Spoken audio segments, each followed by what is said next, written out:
Hello, नमस्ते, प्रणाम। मैं हूँ रसीला देवी पांडे। आप सभी का स्वागत करती हूँ।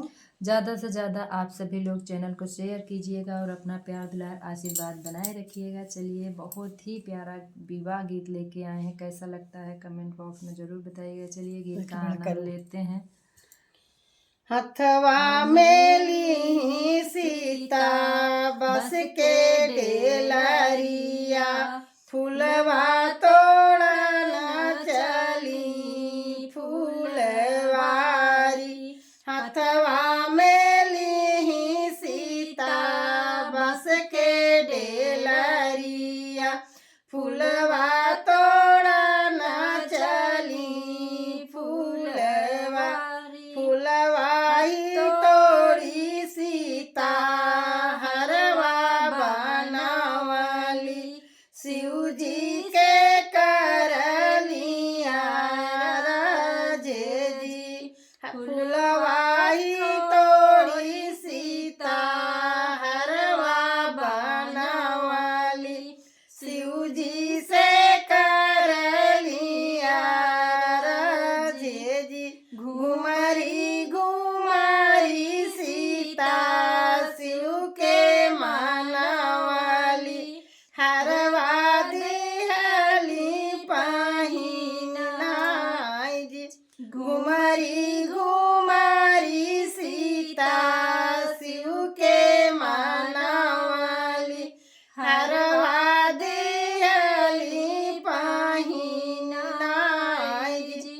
हरवा पहिनी शिव जी मन मुस्काने, सीता के दिहले आशीष जी। हरवा पहिनी शिव जी मन मुस्काने, सीता के दिहले आशीष जी। जमुना मगना तू मंगबुए सीता, उहै मगन हम देव जी।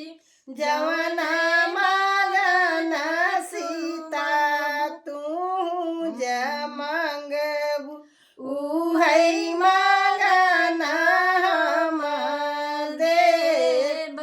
इतना बचन जब सुनली सीता, हाथ जोड़ी गईली ठाड़। इतना बचन जब सुनली सीता, हाथ जोड़ी गईली ठाड़।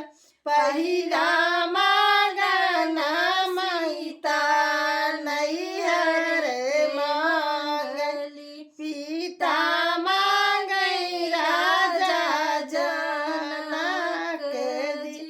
दूसरा मगना सीता शिव से मांगली, मंगली सुने